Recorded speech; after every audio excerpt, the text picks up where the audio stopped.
ఆంధ్రప్రదేశ్ ఉప ముఖ్యమంత్రి పవన్ కళ్యాణ్ చిన్న కుమారుడు మార్క్ శంకర్ పవనోవిచ్ గాయపడ్డాడు. సింగపూర్లోని స్కూల్లో జరిగిన అగ్ని ప్రమాదంలో అతడి చేతులు, కాళ్లకు గాయాలయ్యాయి. అతడితో పాటు పలువురు చిన్నారులు గాయపడగా వారిని ఆసుపత్రికి తరలించి చికిత్స అందిస్తున్నారు. ఈ విషయం తెలుసుకున్న పవన్ కళ్యాణ్ సింగపూర్ వెళ్లనున్నారు.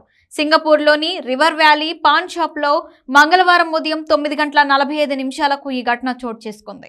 ఈ భవనంలో చిన్నారులకు క్యాంప్ నిర్వహిస్తున్నారు. 2-3 అంతస్తుల్లో మంటలు చెలరేగాయి. సమాచారం అందుకున్న సింగపూర్ సివిల్ డిఫెన్స్ ఫోర్స్ ఘటనా స్థలానికి చేరుకొని సహాయక చర్యలు చేపట్టింది.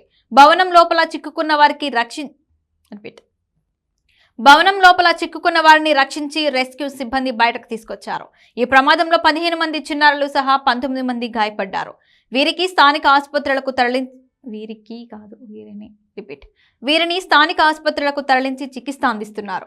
పవన్ కుమారుడు మార్క్ శంకర్ చేతులు, కాళ్లకు గాయాలయ్యాయి. ఊపిరితిత్తుల్లోకి పొగ వెళ్లటంతో అస్వస్థతకు గురయ్యాడు. ఈ ఘటనకు గల కారణాలపై దర్యాప్తు చేస్తున్నట్లు అధికారులు వెల్లడించారు. ప్రస్తుతం పవన్ అల్లూరి సీతారామరాజు జిల్లా పర్యటనలో ఉన్నారు. ఈ కార్యక్రమాలను రద్దు చేసుకుని సింగపూర్ వెళ్లాలని పార్టీ నేతలు ఆయనకు సూచించారు. ఇచ్చిన మాట ప్రకారం గిరిజనులను కలిసి వెళ్తానని పవన్ చెప్పారు. నేడు ప్రారంభించాల్సిన అభివృద్ధి కార్యక్రమాలకు ఏర్పాట్లు చేసినందున వాటిని పూర్తి చేసి వెళ్తానన్నారు. అల్లూరి సీతారామరాజు జిల్లా పర్యటన ముగిసిన తర్వాత పవన్ సింగపూర్ వెళ్లనున్నారు.